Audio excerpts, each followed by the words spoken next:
जब तुम भोजन करते हो तो मैं तुम्हें सत्य कहूं, भोजन एक ऐसी व्यवस्था है जिससे तुम्हारा निर्माण हो रहा है। गंभीरता से समझना। भोजन, मैंने तुम्हें कहा था तुम्हारे शरीर में 5 शरीर हैं। ये बड़ी वेदांत की बात है, इसलिए तुमने ध्यान ही नहीं दिया। 5 शरीर है तुम्हारे अंदर, तुम अकेले नहीं हो।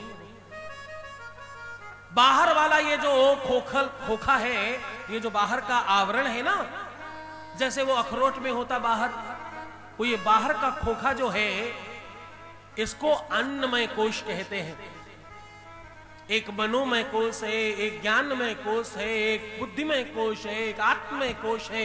इस प्रकार 5 कोश है तुम्हारे शरीर में, 5 खोखे हैं शरीर में। अब मैं तुम्हें बिल्कुल स्पष्टता से कहूं, ये बाहर वाला जो तुम्हारा अन्नमय कोश है, ये अनाज से बनता है।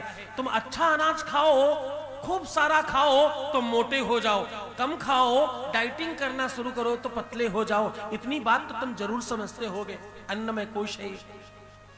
और दूसरी बात, अन्न से मन का निर्माण होता है।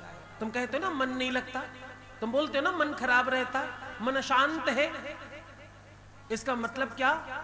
अन्न खराब है। क्योंकि जैसा खाओगे अन्न वैसा होगा तेरा मन, जैसा पियोगे पानी वैसी ही तुम्हारी वाणी होगी, जैसे तुम पानी पियोगे। तो तुम्हारा ये जल और तुम्हारा भोजन, ये तुम्हारे जीवन का निर्माण करता, शरीर का निर्माण करता, मन का निर्माण करता, बुद्धि का निर्माण करता, और ये तुमको निर्माण करता है। तुम्हारे शरीर में रोग आते कहां से है मालूम? अन्न के रास्ते से, अन्न के माध्यम से। किसी का पेट खराब हो गया, अपच हो गई, बोले कुछ गड़बड़ खा लिया था। क्या गड़बड़ खाया? अन्न। बोले बड़े कमजोरी लग रही, कुछ खाने को अच्छे से मिला नहीं। क्या नहीं मिला? अन्न। अन्न से ही तुम्हारी पहचान है, अन्न से तुम्हारा निर्माण है, अन्न से तुम्हारा सोपान है, अन्न से तुम्हारा कंस्ट्रक्टिव लाइफ आगे बढ़ता है।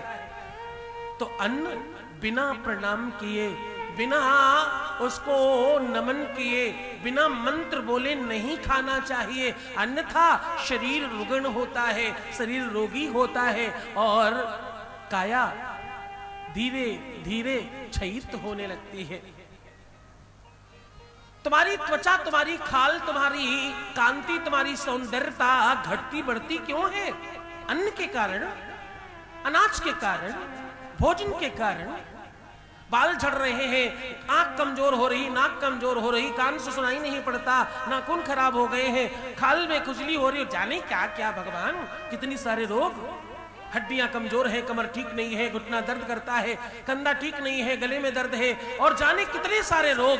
ये क्यों? अनाज की वजह से। पुराने लोग 100-100 साल तक जीवित रहते और खूब टकाटक चलते रहते। क्यों? अच्छा अन्न खाया है। लोग कहते खान पान ठीक था, इसलिए देखो बाबा कितना चल गए।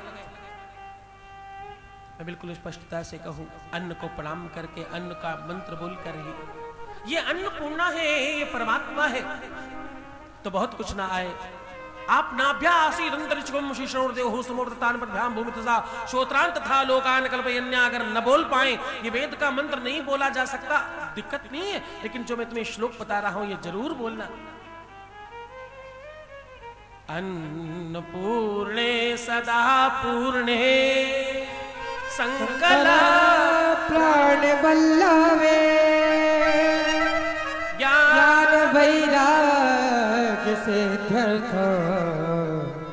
भिक्षा देहि चा पार्वती। केवल ये ऊपर की 2 लाइन भी बोल लिया, अन्नपूर्णा स्तोत्र पूरा नहीं भी बोल पाए, कोई दिक्कत की बात नहीं है। ये 2 मंत्र बोलकर तुम्हें कुछ नहीं आता, अन्न भगवान को प्रणाम करो और उनको नमन करो एक बार।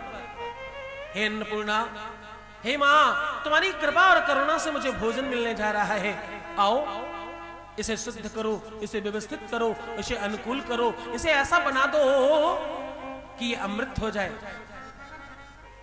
जब भी तुम बिना मंत्र बोले, बिना प्रणाम किए, बिना उनको आवाहित किए, मंत्र के बगैर तुम भोजन करते हो तो मुझे क्षमा करना, ये कहना पड़ेगा तुम भोजन को निर्जीव करके खा रहे हो। हाँ, वो जीवित नहीं है, उसमें स्पंदन नहीं है उस भोजन में। एक भोजन और एक जल, ये दोनों को प्रणाम करके खाना शुरू करो। एक हफ्ता तब होगा जब तुम्हारे जीवन में परिवर्तन आ जाएगा। और मैं तुम्हें सही कहूं, प्रयास करके देखो। एक बार हमारे कहने से 7 दिन में तुम्हारा कुछ खास नुकसान नहीं होने वाला। कुछ फ्रिक्शन ऑफ सेकंड्स लगेंगे इस काम में। तुम्हें कोई मंत्र नहीं आता, दिक्कत नहीं, तुम तो प्रणाम करो और भोजन करना शुरू करो। प्रणाम तरीके से करना, जागृत करो, उसे बुलाओ, फिर भोजन करो। ऐसा करके भोजन करके देखना।